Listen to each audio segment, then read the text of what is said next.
और इस अवसर पर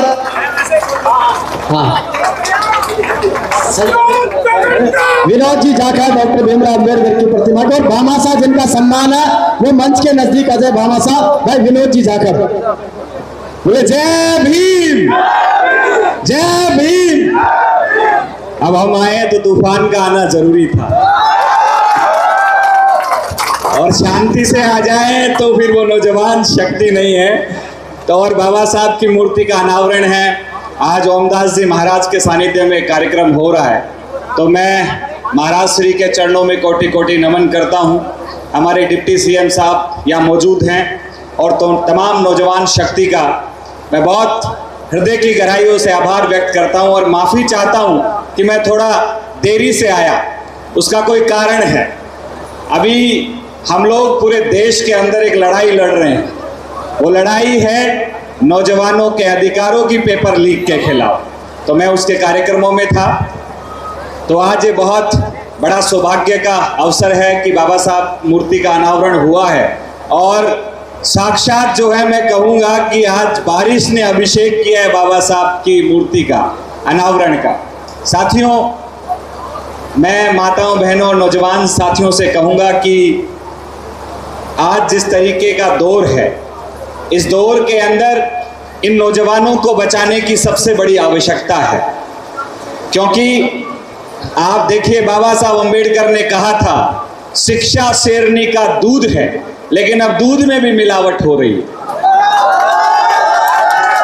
अब दूध में भी मिलावट हो रही है, तो अब शिक्षा में भी मिलावट हो रही है। तो इस मिलावट का इलाज करना पड़ेगा। माननीय उप मुख्यमंत्री साहब जो हैं, वो हमारे हायर एजुकेशन मिनिस्टर हैं। हम उनसे निवेदन स्वरूप यही कहेंगे कि आप सरकार में हैं, शिक्षा की गुणवत्ता पे जोर दिया जाए। ये कोई राजनीतिक बात नहीं है। मैं तमाम नौजवानों के बीच में रहता हूँ, उनके साथ काम करता हूँ, तो एक चीज़ समझ में आ रही है कि आज नौजवान पीढ़ी जो है गलत दिशा में पहुँच रही है। अच्छी शिक्षा हमारा अधिकार है। बाबा साहब अम्बेडकर ने लाइट, पानी या बिजली और सड़क नालियों की लड़ाई नहीं लड़ी थी। बाबा साहब अम्बेडकर का कोई ऐसा आंदोलन नहीं है। पानी पीने का एक आंदोलन था, वो जाति प्रथा के खिलाफ था। लेकिन फिर उन्होंने नहीं कहा कि मेरे घर में लाइट आनी चाहिए, बिजली आनी चाहिए। नहीं, उनका आंदोलन था इस देश के अंदर बराबरी होनी चाहिए और हर व्यक्ति को शिक्षा मिलनी चाहिए। तो बाबा साहब अम्बेडकर की लड़ाई शिक्षा की रही, क्योंकि उनको पता था जब मेरा ये समाज पढ़ लिख जाएगा तो ये सड़क की, पानी की, हर चीज की लड़ाई अपने आप लड़ लेगा। तो गुणवत्तापूर्ण शिक्षा हमारा अधिकार है। माननीय उप मुख्यमंत्री साहब बैठे हैं, तो हम यही कहेंगे कि राजस्थान के अंदर, पूरे देश के अंदर अच्छी शिक्षा हम सब परिवारों के लिए दे पाएं, इसकी व्यवस्था हमें करनी चाहिए।